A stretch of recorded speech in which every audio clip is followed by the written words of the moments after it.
Bonjour, je suis Anaïs Vuagno, vidéojournaliste pour Mon Quartier et aujourd'hui, comme vous pouvez le voir, on se retrouve au sein du Musée national des beaux-arts du Québec pour parler d'une toute nouvelle exposition qui a lieu du 13 février au 21 avril dans le cadre du prix en art actuel du Musée national des beaux-arts du Québec 2025 à travers l'exposition de multiples œuvres de 5 lauréats qui se révèlent à travers vraiment une exposition collective à laquelle on va s'immerger tout de suite, à l'instant, à travers des portraits, mais aussi la visite de l'exposition. Mais tout de suite, je vous laisse me rejoindre en conférence de presse.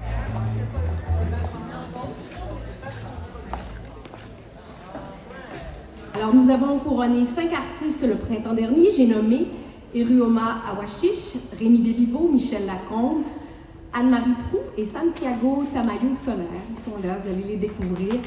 Oui, on peut les applaudir, les féliciter.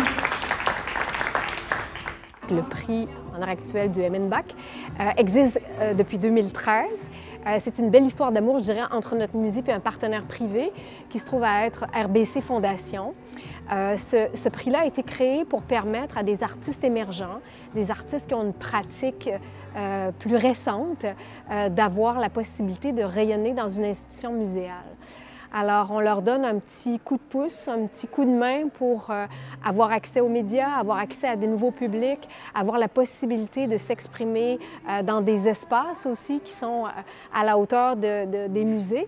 Donc, je pense que c'est pour, autant pour le grand public que pour tout le milieu de l'art actuel, c'est important, c'est essentiel.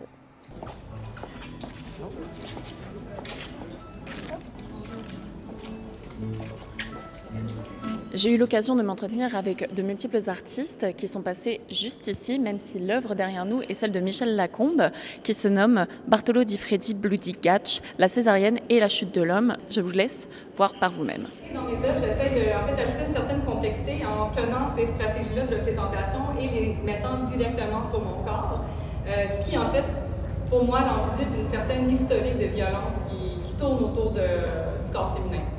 Mon nom, c'est Michel Lacombe et j'ai fait l'installation Bartolo di Freddi's Bloody Gatch, la césarienne et la chute de l'homme, dont une partie de l'installation, on voit ici autour de moi. J'espère que l'œuvre, à l'extérieur de ses références historiques et même, je dirais, politiques et ses intentions, j'espère communiquer quelque chose au niveau du vécu, une expérience qui mélange quelque chose de séduisant, de beau, de calme, avec des moments ponctués, en fait, de violence ou de confusion ou de risque. Je dirais que je fais un travail féministe.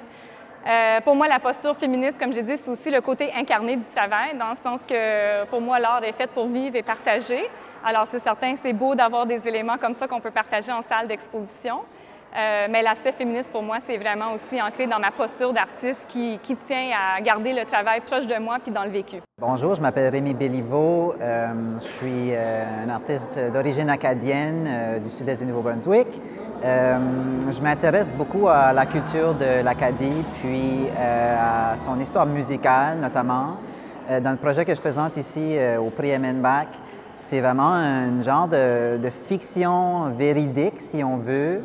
C'est un récit fictif qui est théâtralisé, mais qui est vraiment mis de l'avant comme une potentielle vérité. Le but du projet, c'est vraiment d'amener à la surface des réalités qui n'ont pas été documentées, qui n'ont pas été retenues par l'histoire, notamment la réalité de personnes queer comme moi. Je m'identifie comme non-binaire. Puis, je crois fondamentalement qu'il y a toujours eu des personnes comme moi dans l'histoire de l'humanité, mais que tout simplement, ça n'a pas été documenté. Ça fait que mon personnage Joan vient un peu amener de l'avant la réalité d'une personne comme moi, mais aussi entrelacée avec sa réalité comme personne acadienne, qui est un peu l'argument que je fais. La culture acadienne, c'est une culture hybride qui refuse des pôles.